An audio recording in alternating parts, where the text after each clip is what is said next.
అలా మూవీ చెప్పుకోవాలంటే ఒక జెన్యున్‌గా చెప్పుకుందాం అన్న. సినిమా వరకు చూసుకుంటే నా వరకైతే 'Prabhas' comedy timing, attitude and సినిమాలో ఆయన యాటిట్యూడ్, కామెడీ అయితే సినిమాలో ఈ 3 తప్పించి సినిమాలో ఏమీ లేదన్న.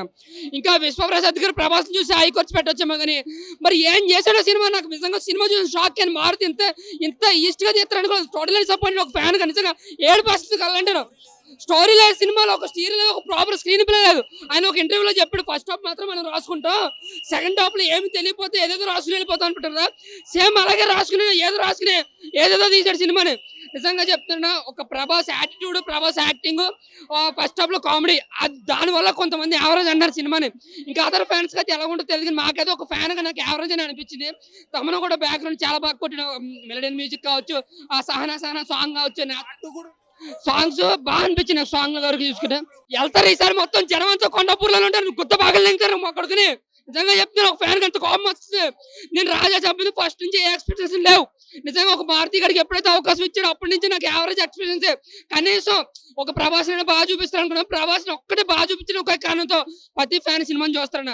ఓవరాల్ గా story minus, screen play minus, ఒక యావరేజ్ సినిమా. సంక్రాంతి కాబట్టి ప్రభాస్ చూడండి అందరూ సరదాగా వెళ్తారు. మాకైతే ఫ్యాన్స్ గా ఆయన యాటిట్యూడ్, ఆయన కామెడీ చూసి 15 సంవత్సరాలు అయింది కాబట్టి మేము చూసి ఆయన చూసి చాలా ఆనందపడ్డాం.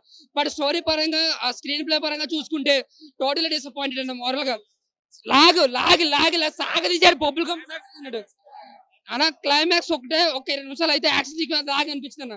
కానీ సెకండ్ హాఫ్ స్టార్ట్ అయినప్పుడు కొన్ని ఇంట్రెస్ట్ అంటే అంటే విజువల్ ఎఫెక్ట్స్ బాగున్నాయి అన్న. అంటే విజువల్ ఎఫెక్ట్స్ అంటే నిర్మాత పరంగా ఆయన ఎంత ఖర్చు పెట్టాలో అంత ఖర్చు పెట్టాడు. బట్ టోటల్ గా మీకు సినిమాని చూడు విధంగా ఉందంటే కేవలం ప్రభాస్ గారి యాటిట్యూడ్, ప్రభాస్ గారి కామెడీ, ప్రభాస్ గారి సరదానెస్ అదొక్కటే మనం చూడగలుగుతాం. ప్రతి సీన్ లో లుక్స్ కూడా చాలా బాగా అనిపించినాయి. కానీ ఎటు వచ్చి మైనస్ స్క్రీన్ ప్లే. స్టోరీ లేదు సినిమాలో. ఏదో అల్లటప్ప డెబ్యూ తెస్తారు కదా, అలాంటి స్టోరీని తెచ్చిపెట్టి పాన్ ఇండియా పెట్టి తెచ్చిపెట్టారు. నిజంగా చెప్తున్నా, మారుతి మీద ఉన్న రెస్పెక్ట్ కూడా మొత్తం తగ్గింది. నిజంగా చెప్తున్నాను. అసలు సినిమా వరకు నా వరకు చూసుకుంటే జస్ట్ యావరేజ్ అని అంతాను. ఒక ఫ్యాన్ గా చెప్తాను. ప్రభాస్ వేరే అభిమానిగా చెప్తున్నాను. సినిమా జెన్యున్ గా చెప్పుకోవాలంటే పబ్లిక్ ఒక యావరేజ్ అంతేను.